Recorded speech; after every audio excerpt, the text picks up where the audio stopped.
If you're successful in every area of your life except for your health and your diet, you're going to love this conversation. Do you always find yourself turning to food even when you're not hungry? Hi, I'm Peggy Den, owner of Peggy Den Coaching. Today, I'm going to talk to you about why diets don't work and why I believe success around your health and wellness does not begin in the gym or with a new diet. I too have tried all the diets and exercise programs out there, and yet I still struggle to lose the weight and to keep it off long term. Sure, I would lose some weight, but I always gained it back. Has this ever happened to any of you? I know, right? Let me ask you a question. Is the only consistent exercise you get is being on that roller coaster ride of yo yo dieting, always losing and regaining the same 10, 20, or even 50 pounds? Mhm. I too have been on that proverbial roller coaster ride of yo yo dieting most of my life.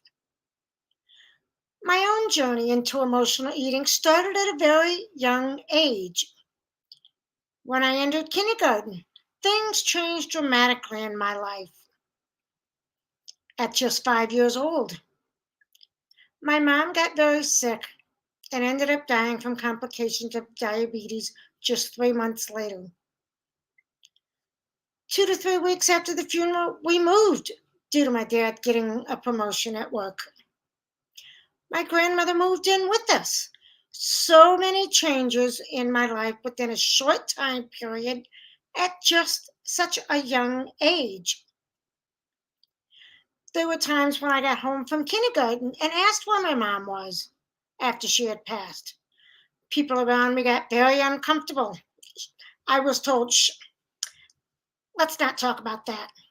And I was given a snack to eat instead to distract me. I didn't realize it at the time, but I was taught certain emotions are unacceptable or they made people very uncomfortable.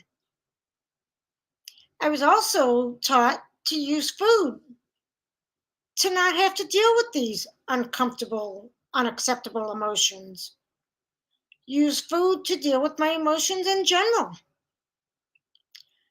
Unfortunately, I gained a lot of weight at a very young age. My weight's been a challenge most of my life. Like so many other people over the years, I've tried everything to lose the weight. I did all the latest diets. I joined the gym. Shoot, I was even successful. I lost 50 pounds in high school, only to have regained it all back. I was on that proverbial roller coaster ride of yo yo dieting. How many of you have lost weight only to gain it back? The final straw came one day at work when I got ticked off and I was angry. I started stuffing food in my mouth so quickly. In fact, I had so much food in my mouth that when the phone rang, I couldn't answer the phone. I couldn't speak. My coworker looked at me, shook his head, reached over, and answered the phone for me. It was embarrassing. It was actually humiliating. And the sad part was, after arriving home, I still felt the embarrassment and humiliation of getting caught with so much food in my mouth. I still wanted to eat. I wanted to distract myself from that embarrassment and shame. Say what? I wanted to eat? I wanted to distract myself? It was at this moment I became willing to look at this embarrassing and humiliating incident at work. I began to look at the pattern of using food as a coping mechanism. Thus began my journey through overcoming emotional eating. I've learned a lot of lessons and I put them together in a program called Release It Now. This program is designed to help you get to the root cause of your emotional eating.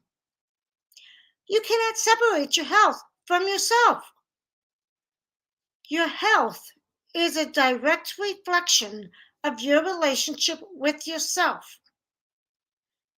The overriding lesson, and this is key, that I learned is you must do the internal work first before attempting the external work of dieting and exercise if you want to permanently get off that roller coaster ride of yo-yo dieting. We're going to reveal what's been holding you back. Release your current reality and create a vision that motivates you to take inspired action. Redefine yourself and relearn, make different choices that will change your life instantly. We're going to create a new message around your health and around your life so you can rediscover this amazing person called you. This is my first Facebook Live, of many more Facebook Lives to come. So each month we're going to discuss one of the pillars of the acronym message so we can rediscover a new, healthier you. Over time, we're going to begin unpacking some of the lessons I've learned as a result of my willingness to look at what was going on inside of me. So first, we're going to start focusing on the internal work, which just happened to be the first two pillars of the acronym message. So beginning next month, we're going to begin discussing M, which stands for mental. This first pillar begins to lay the foundation. We must control our minds, or our mind will control us. Second pillar, E, stands for emotions. Now, emotions are a conscious mental reaction, anger, fear, subjectively experienced as a strong feeling, usually directed toward a specific object or person. It's typically accompanied by physiological and behavioral changes within the body. So we're going to discuss the different aspects and importance of emotion. Then we're going to move to the next pillar, S, which stands for spiritual. How our body is our temple. Therefore, how we treat it is very important.